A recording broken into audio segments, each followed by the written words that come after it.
Ahmedabad air India దుర్ఘటనలో మృత్యుంజయుడిగా బయటపడిన విశ్వాస్ కుమార్ రమేష్ ప్రస్తుతం మానసిక శారీరక సమస్యలతో బాధపడుతున్నారు.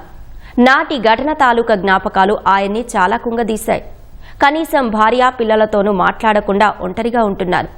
పోస్ట్ ట్రామాటిక్ స్ట్రెస్ డిసార్డర్తో బాధపడుతున్న రమేష్ ప్రమాద ఘటనను నమ్మలేకపోతున్నానని చెప్పారు.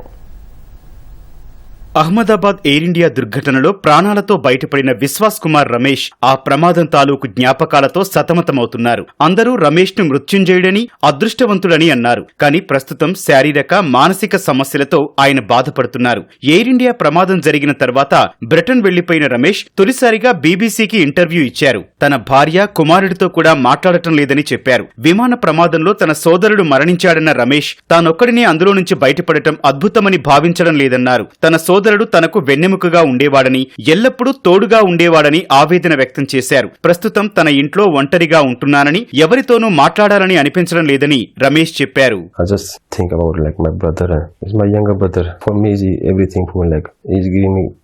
backbone. You give me all the time, you support me. Still I'm not believe that is not more. Ramesh post traumatic stress disorder తో బాధపడుతున్నారు. ఘటన తర్వాత భారత్ లోని ఓ ఆసుపత్రి నుంచి డిశ్చార్జ్ అయ్యాక మళ్లీ ఆయన ఎలాంటి చికిత్స తీసుకోలేదు. దుర్ఘటన జరిగిన 4 నెలల వరకు కనీసం ఎవరితోనూ మాట్లాడలేదని, ఏ పని చేయలేదని రమేష్ వెల్లడించారు. రాత్రిళ్లు పడుకోకుండా ఆలోచిస్తూనే ఉండేవాడినన్న రమేష్ ఆ సమయంలో తన తల్లి తన రూమ్ బయట కూర్చొని ఉండేవారని తెలిపారు. ప్రస్తుతం తన భార్య సాయంతోనే నెమ్మదిగా నడుస్తున్నానని వివరించారు.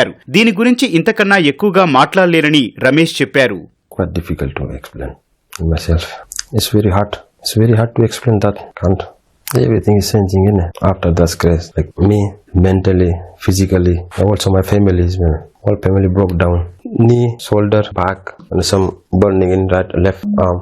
Still pain in my body. Ramesh తన సోదరుడితో కలిసి వ్యాపారం చేసేవారని ఆయన కుటుంబ సభ్యులు చెప్పారు. రమేష్ తమ్ముడే ఆ వ్యాపారమంతా చూసుకునేవాడని, అతని మరణంతో అంతా నాశనమైందని ఆవేదన వ్యక్తం చేశారు. ఎయిర్ ఇండియా రమేష్ కు పరిహారంగా 25 లక్షల రూపాయలు ప్రకటించింది. కానీ రమేష్ తక్షణ అవసరాలకు ఆ మొత్తం ఎటూ సరిపోదని అతని సన్నిహితులు చెబుతున్నారు.